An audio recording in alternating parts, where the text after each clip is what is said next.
সম্মানিত চিকিৎসকবর্গ, ড্যাবের নেতৃবৃন্দ, প্রিয় ভাই বোনেরা, আসসালামু আলাইকুম।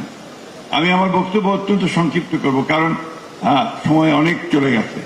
আমি প্রথমে ধন্যবাদ জানাতে চাই আমাদের ড্যাবের সকল স্তরের নেতৃবৃন্দকে এবং সদস্যদেরকে, কারণ ড্যাব প্রতিষ্ঠিত হওয়ার পর থেকেই প্রতিটি ক্ষেত্রে প্রাকৃতিক দুর্যোগ, রাজনৈতিক আন্দোলন এবং দেশ গঠনের ক্ষেত্রে, চিকিৎসার ক্ষেত্রে তারা তাদের অনন্য অবদান সবসময় রাখতে সক্ষম হয়েছেন। বিশেষ করে আমি তাদেরকে ধন্যবাদ জানাতে চাই যে বিভিন্ন প্রাকৃতিক দুর্যোগে ড্যাবের সদস্যরা যেভাবে ঝাঁপিয়ে পড়েছেন মানুষের চিকিৎসার জন্য। বিশেষ করে যখন কোভিডের যে আক্রমণ শুরু হয়, সেই সময়ে তারা জীবনকে বাজি রেখে ঝুঁকির মধ্যেও চিকিৎসা প্রদান করেছেন। রোহিঙ্গার থেকে যখন আপনার মিয়ানমার থেকে রোহিঙ্গারা আসতে শুরু করে, সেইখানে তাদের চিকিৎসা প্রদানের জন্য ড্যাব যে চিকিৎসা কেন্দ্র করেছিলেন সেটা দীর্ঘদিন ধরে এটা চলেছে। আমরা তাদেরকে সেই জন্য আন্তরিকভাবে ধন্যবাদ এবং কৃতজ্ঞতা জানাই। আমি বিশেষ করে এই জন্য জানাতে চাই যে রাজনৈতিক আন্দোলন, যেটা আমাদের প্রায় 15-16 বছর ধরে ফ্যাসিস্টদের বিরুদ্ধে যেটা আমরা আন্দোলন করেছি, সেই আন্দোলনে ড্যাব বিশিষ্ট ভূমিকা পালন করেছে। আমি আরো ধন্যবাদ জানাতে চাই আমাদের সেই সমস্ত চিকিৎসকদের যারা আমাদের মহান নেত্রী দেশনেত্রী বেগম খালেদা জিয়ার চিকিৎসা করেছেন নিরলসভাবে দীর্ঘদিন ধরে, যেন আমি তাদেরকে আন্তরিকভাবে ধন্যবাদ। আমরা সব তাকিয়ে আছি আমাদের নেতা তারেক রহমান সাহেবের দিকে, কারণ তিনি বাংলাদেশে যখন প্রথম আসলেন, সে একটা ভয়াবহ ফ্যাসিস্ট শাসনের পরে এসেই তিনি প্রথম যে কথাটা বলেছিলেন যে আই হ্যাভ এ প্ল্যান। সেই প্ল্যান তিনি শুরু করেছেন নির্বাচনের পরে, নির্বাচিত হওয়ার পর থেকে। আপনারা নিশ্চয়ই লক্ষ্য করেছেন যে তার প্রতিটি পদক্ষেপ হচ্ছে জনগণের কল্যাণের জন্য, দেশের কল্যাণের জন্য।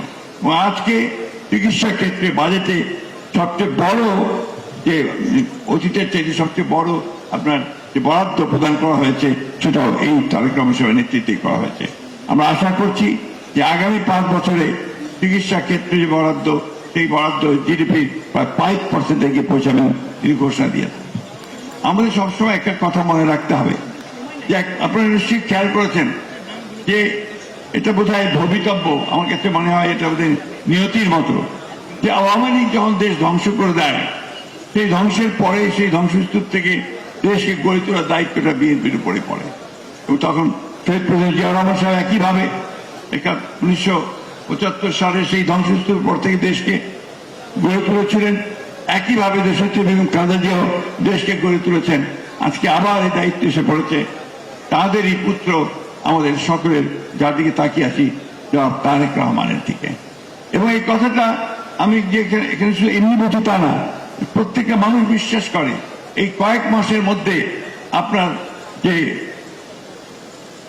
চলাচল, আপনার যে অ্যাটিটিউড, আপনি জনগণের সামনে যে জিনিসটা তুলে ধরতে পেরেছেন, যে অত্যন্ত সরলতার সঙ্গে, সহজের সঙ্গে, অত্যন্ত আপনার মিতব্যয়িতার সঙ্গে কিভাবে চলতে হয়, কিভাবে এগোতে হয়, সে জিনিসটা আপনি তুলে ধরতে সক্ষম হয়েছেন। আমি বিশ্বাস করি যে আপনার এই নেতৃত্বে আমরা আবার জেগে উঠতে সক্ষম হব। একটা কথা আজকে না বলে পারছি না, যখন এই পথ চলা শুরু হয়েছে, দেশকে নতুন করে গড়ে তুলবার জন্য আমাদের নেতা জনাব তারেক রহমান সাহেব কাজ শুরু করেছেন। চতুর্দিকে একটা নতুন করে দেশ গড়বার আন্দোলন শুরু করতে যাচ্ছেন। সেই সময় একটা মহল আবার দেশকে অস্থির করে তুলবার চেষ্টা করছে। এটা অত্যন্ত দুঃখজনক। আমরা যখন একটা পার্লামেন্টারি সিস্টেম এবং গভর্নমেন্টের মধ্যে গিয়ে পার্লামেন্টের মধ্যে দিয়ে সমস্যার সমাধান করতে চাই, তখন সেই মহলটি রাজপথে নেমে আজকে অত্যন্ত, আমি মনে করি যে এটা একেবারে অন্যায়ভাবে তারা এই কাজটি করছেন, দেশকে আবার একটা অস্থিতিশীল অবস্থায় নিয়ে যাওয়ার জন্য। আমি কথাটা এই জন্যই বললাম যে আমাদের সকলের অত্যন্ত সজাগ এবং সচেতন থাকতে হবে। আমরা অতীতেও দেখেছি, যখনই দেশ উপরে উঠতে থাকে, তখনই একটা মহল জাতীয় আন্তর্জাতিক চক্রান্তের মধ্যে দিয়ে আবার সেটাকে পেছনে ফিরে দেয়। আজকে সেই জন্যই আমি আপনাদের কাছে, এখানে যারা উপস্থিত আছেন, আপনারা সবচেয়ে উচ্চশিক্ষিত মানুষ সমাজের এবং দেশের সবচেয়ে গুরুত্বপূর্ণ জায়গায় আপনারা কাজ করছেন, সেই আপনাদের